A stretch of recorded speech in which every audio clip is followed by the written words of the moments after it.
All right, let's get right into it.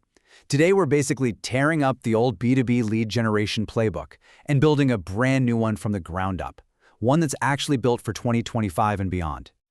So let me ask you something, and I want you to be really honest with yourself. Are the lead gen tactics you're using today pretty much the same ones you were using 5 years ago? Because if the answer is yes, you might be playing a game that, well, has already ended. You see, the whole point of this explainer is actually pretty simple. The B2B buyer has completely changed how they research, how they engage, and ultimately how they make decisions. And that means our strategies, they have to change right along with them.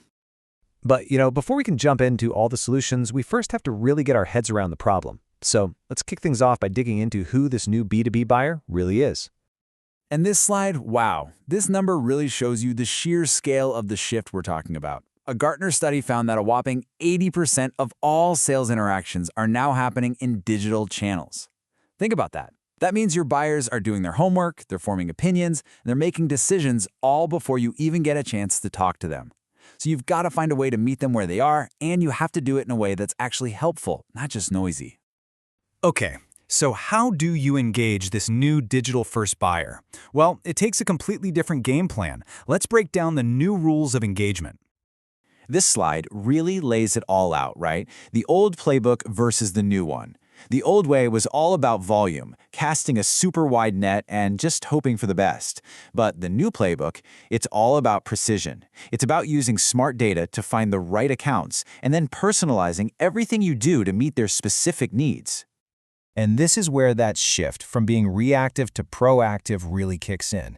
See, AI-powered lead intelligence doesn't just find you leads, it actually helps predict who's ready to buy before they've even filled out a form. It's looking at all these little digital breadcrumbs, like website visits or content downloads, to flag accounts that are showing real purchase intent. That lets you jump in at the absolute perfect moment. And when you do engage, this right here is the new standard. Seriously, the days of generic, one-size-fits-all messaging are completely over. Today, you have to treat every single target account like it's a market of one. This brings us to maybe the most important asset of all, trust. I mean, think about it. In a world of data breaches and endless spam, buyers are more skeptical than ever. The new playbook earns trust by being upfront, by providing real value, and by focusing on helping, not just selling. Trust has literally become the new currency. Okay, so we've covered the big picture, the high-level strategy. Now let's get down to brass tacks. Where are the top B2B marketers actually placing their bets to win in 2025? Now, at first glance, this chart seems pretty straightforward, right? Email marketing is king, used by 88% of B2B marketers. But popularity doesn't tell the whole story, not even close. The really interesting part is what happens when we start looking at efficiency. And here it is. This is the big reveal. While those paid campaigns are super popular, they come with an average cost per lead, that's CPL, of over $300. Now compare that to content marketing, which can deliver leads for under $100. Think about it. A company that creates one amazing, high-value industry report can generate qualified leads for years to come. A paid ad, it stops working the second you stop paying. Now, this doesn't mean paid ads are bad, but it really highlights that building a strong content engine is one of the most cost-effective long-term plays you can make, period. Speaking of specific channels, we absolutely have to do a deep dive on the undisputed champion of B2B social media, LinkedIn. It's where your buyers are, no question. But it's also famously expensive. And this is the question on everybody's mind, isn't it? With CPCs, that's cost per click, often going through the roof, is the ROI really there? Or are you just burning cash to get in front of a targeted audience? So here's a fantastic tip I saw from a user in the B2B marketing community over on Reddit. Their advice? Instead of just promoting your official company page, try promoting content from your key executives. These thought leader ads, as they're called, just feel more authentic. They drive way more engagement, and they often outperform the standard corporate ads. It's all about promoting people, not just logos. And when you do decide to run ads, you face this really critical choice. You've got lead gen forms, which are native to LinkedIn, that make it super easy for people to sign up, so you're going to get a higher volume of leads. But sending them to your own website, while it adds a little friction, it also filters for people with much higher intent. So here's the takeaway. Lead gen forms are awesome for top-of-funnel content, to gather data quickly. But for those bottom-of-funnel offers, the higher quality leads you'll get from your website are almost always worth that higher initial cost.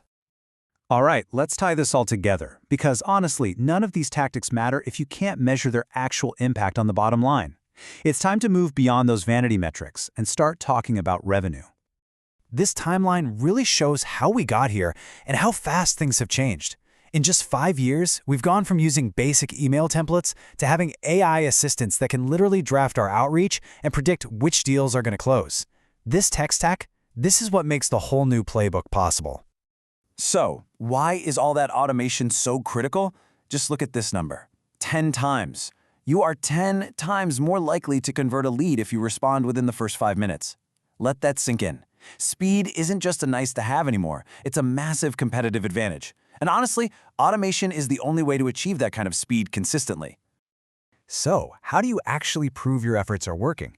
You follow this path. Yeah, it starts with tracking your cost per lead, but it very quickly moves to the stuff that really matters. How many of those leads turned into real opportunities? How much pipeline value did you actually create? And ultimately, what was your final customer acquisition cost, your CAC, and what was the return on your investment? This is the framework that gets you a seat at the revenue table. So, what it all boils down to is this. Success in 2025 is about mastering this delicate balance between science and art. You absolutely need the data and the AI, but you also need empathy and a real human connection. You need scalable processes for sure, but you also need deep personalization. One side without the other, it just doesn't work anymore. And that leaves us with the final and maybe the most critical question for you to think about. We know automation scales, but we also know that humans connect. So where will you draw the line? Because that's the most important strategic decision you're going to make.